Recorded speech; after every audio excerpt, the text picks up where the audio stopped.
can stop us. No one can stop us.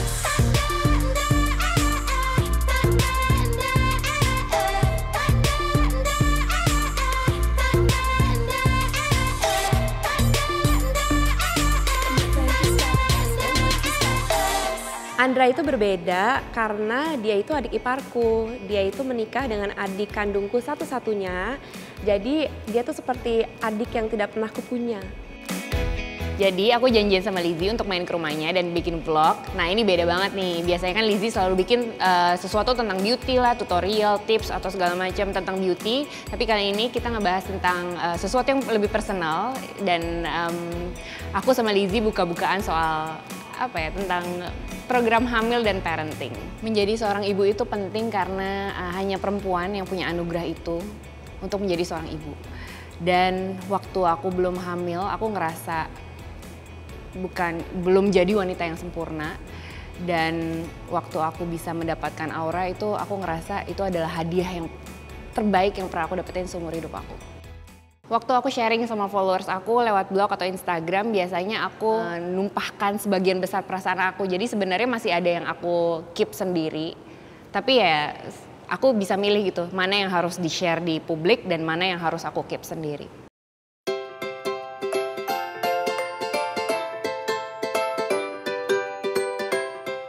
Oke, welcome to Lizzy Para YouTube channel. Lizzy Para, welcome back to my channel bersama Ini kok ada yang JB ya? Ibik dan aku, dan hari ini kita kedatangan tamu. Dan dia kemarin habis berhasil. Yeay! Berhasil mewujudkan impian dan keajaiban. Alhamdulillah. Yaitu Amin. IVF. Gitu. Jadi aku IVF tuh apa? IVF tuh apa, Ndra? Bayi tabung. Pokoknya gue kena usus buntu. Terus gue lagi di PIM nangis-nangis. Ya udah terus gue dibawa deh ke rumah sakit. Nah, terus pas di rumah sakit langsung operasi. Langsung banget. Jadi itu kayak maghrib, terus jam 11 malam udah harus operasi. Katanya udah parah gitu. Pagi-pagi ada dokter bilang katanya, "Ibu, ini anak ibu ada perlengketan ke area rahim." Rahim. Terus akhirnya dia memeluk organ-organ di dalamnya. Nggak kerasa 6 tahun. Lama kan? 6 tahun sampai akhirnya pas mau nikah sempat periksa-periksa, nggak ketemu dokter yang cocok.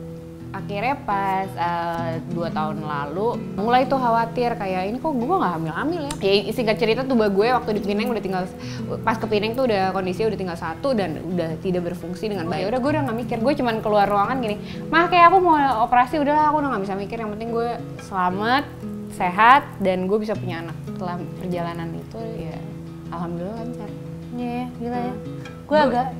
Gue udah nggak habis ceritanya, udah happy banget karena sekarang gue udah menikmati hasilnya gitu, jadi gue udah nggak sedih dulu. Pelajaran paling penting selama spiritual journey aku untuk ngedapetin Aura Suri itu adalah aku belajar sabar, aku belajar mencintai diri aku sendiri, dan aku belajar bersyukur pada Tuhan dengan apapun yang aku punya. Waktu gue bayi tabung tuh nggak ada temen gue, jadi kayak jadi gue harus meditasi lah, gue harus yoga, harus ini harus itu biar gue tetap waras karena susah banget, pressure banget, mahal banget gitu. Maksudnya kayak itu kan harus preparation, dan dokter tuh waktu pertama lihat gue sampai sekarang dia bilang gini, "Gila Andra, kamu tuh belum 30 loh udah ngalamin ini semua," gitu. Jadi dia tuh terkagum-kagum banget gitu sama perjuangan gue.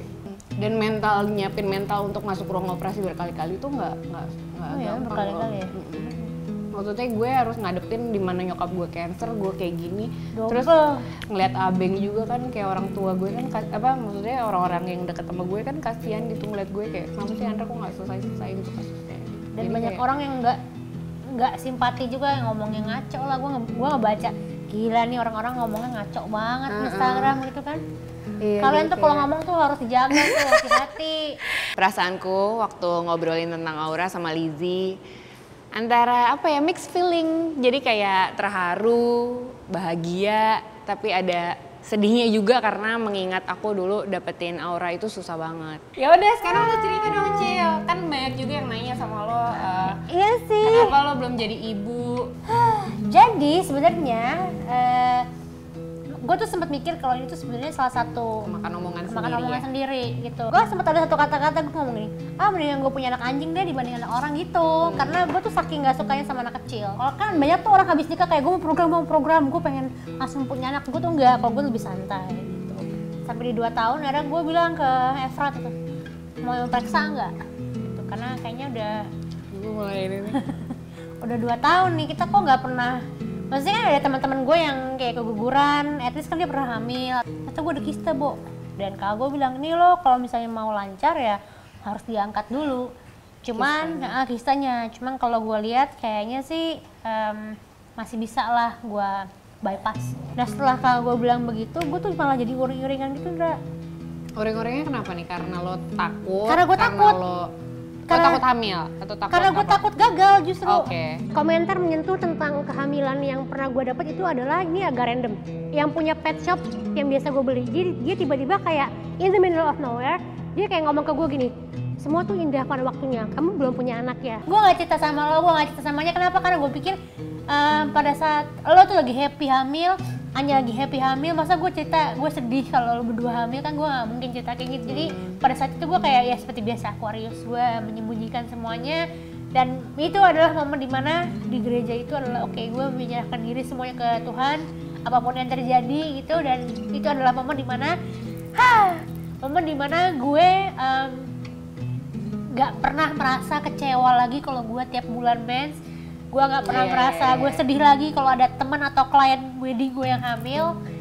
Dan ya udah sekarang gue menjalani hidup gue dengan sebaik-baiknya lah, menjalankan berkat-berkat yang Tuhan kasih buat gue. Nanti kalau memang udah saatnya gue hamil, pasti gue akan hamil. Waktu lihat Lizzy nangis cerita, aku sih nggak kaget, nggak heran, tapi aku ngerasa lebih lega justru karena Lizzy selalu mendem perasaannya dan dia memang orang yang selalu mendem perasaannya.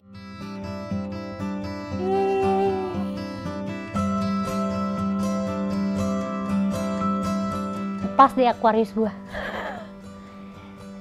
Soalnya gue memang jarang sih nyeritain hal itu ke siapa-siapa juga sih. Yang gue seneng ya itu ya, ternyata cerita gue bisa merubah banyak orang gitu. Jadi banyak yang datang ke gue ternyata kayak aku hamil juga karena cerita kamu gitu. Jadi justru gue sekarang sangat berterima kasih sih sama Tuhan karena gue dikasih pembelajaran itu. Dikasih pengalaman itu. Mungkin kalau misalnya gue nggak ada pengalaman itu, gue sekarang mungkin nggak akan, gue masih mentingin karir doang sih sekarang. Lebih ya apa-apa lebih balance. Sekarang gue jauh lebih positif tentunya, terus gue bisa lebih mengontrol emosi gue karena gue sekarang jadi belajar tentang mindfulness, terus gue belajar coba meditasi. Itu gue jadi lebih lebih bisa menemukan zen moment gue gitu. Habis dari rumah Lizzy, akhirnya aku sama Lizzy ke Lewis and Carroll untuk janjian sama ibu-ibu lainnya, mau ngobrol-ngobrol sama mau dessert cantik. Gimana tadi? Udah beres? Apa udah? Kita gitu deh. Curhat-curhat mengharukan gitu. Oh, ya? Nanti tunggu aja videonya di YouTube aku.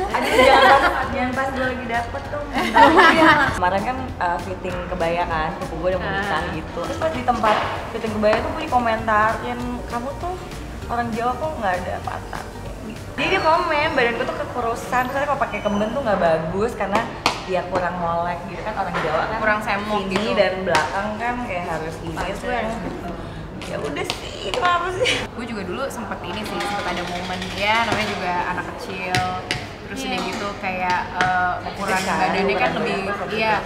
Dan itu tuh waktu kecil tuh paling bikin insecure adalah karena baju-baju anak kecil tuh ukurannya kan pakai usia kan, jadi bukan size kan, pakai umur 6 sampai 10 tahun misalnya. Ya gue nggak pernah bisa pakai baju seumur gue dong, gue selalu mikirnya akhirnya jadi kayak gitu. Serius banget. By the way, ibu-ibu, kita kan nanti mau ada surprise buat bridal showernya Mbak Karlin. Kira-kira kita mau siapin propertinya itu dari mana aja ya? DIY party aja, maksudnya kita balon, terus peralatan party lah, monokrom. Kalau bikin kayak ribet nggak sih kalau bikin? Iya. Paling lengkap beli aja. Paling lengkap di Tokopedia. Oh iya. Ada ya? Pasti banyak, cari party supplies aja langsung kayak banyak banget gitu. Terus kayak langsung klik. Kayak kayaknya selama ini Ai yang kayaknya bebas dari Iya, iya, sebenarnya the biggest bully itu sebenarnya diri kita sendiri karena believe it or not, kita tuh setiap diri kita tuh punya kayak critical inner voice. Pas kita di rumah ngaca, terus mungkin nonton film atau apa, pasti ada aja kita pick point mana yang kekurangan kita. Gue mau deh kayak gini, gue mau deh kayak gitu. Aku berteman dengan ibu-ibu hot jadi jauh lebih positif sih karena mereka isinya semua saling menginspirasi satu sama lain, selalu mensupport satu sama lain, nggak ada yang pernah menjatuhkan. Kalau aku sih sebenarnya dari kecil ya sama sih kayak Ucit, pasti selalu ditanyain sama keluargaku, pasti langsung nanya, kok gemuk sih, kok gemukan sih gitu kan. Pasti itu sesuatu yang udah standar sering kuterima dan mungkin bukan sekadar hanya kata-kata ya, tapi tiap kali ketemu, ih tambah gemukan ya, kayak pipiku dicubit gitu. Ya maksudnya kayak layaknya aku nggak, masih anak kecil aja. Kadang-kadang tuh aku nggak mau pipiku dicubit. Karena aku berasa diperlakukan kayak anak kecil, nggak dianggap serius gitu. Dan waktu itu aku mikirnya apa ya, being skinny itu is everything. Wah, pas denger yang lain pernah dibully, cerita dibulinya gimana sih, pertama gue marah ya. Karena kan gue seorang laki-laki yang selalu ingin membela. Cuman in a way gue berterima kasih terhadap para pembuli itu karena sudah menjadikan mereka jadi orang yang bahagia. Mbak, saya mau ini sama sticky toffee sama Belgian chocolate eclair. Makasih ya Mbak. Jadi jangan merasa jangan merasa karena itu terbuka dan fotonya dibuka terus jadi nggak bisa respect. Kecuali misalnya kritiknya bagus lah, kayak misalnya Kak, kayaknya nggak pantas deh kalau misalnya Rok ini digabung ini gitu kan. iya yang masih kayak fashion tips atau apa gitu. Lebih yang orangnya polite lah ngomongnya ya. Iya, meskipun kadang-kadang Kak maaf ya, kok mukanya jelek? Ya nggak maaf sih. Maksud gue itu nggak maaf. Iya. Komentar nggak menyenangkan tentang penampilan kalau disampaikannya dengan cara yang baik dan sopan pasti jadi kritik membangun buat aku. Tapi kalau disampaikannya dengan cara yang nggak sopan, ya aku cuekin aja. Kalau ngomongin soal bully, justru tuh aku dulu kayaknya bukan yang suka dibully, tapi malah kayak masuk ke geng-geng yang ya bisa dibilang tukang bully kali ya di zaman. Sangat bijak. Mantannya tuh ada yang pacaran lagi sama adik kelas misalnya, terus kita kayak labrak bareng-bareng. Oh my god, dia ketua geng labrak. Tapi dia sekarang bisa positif banget gitu semuanya di Instagram dan lain. Headline. Mantan ketua geng bully, tebar inspirasi positif. Tukang bullying siapa ya?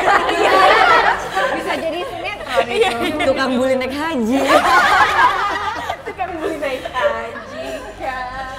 Menurut aku ketakutan-ketakutan dalam diri kita sendiri itu harus dihadapi karena itu justru memotivasi kita untuk jadi orang yang lebih baik dan lebih sayang sama diri kita sendiri. Nothing can stop us, no one can stop us.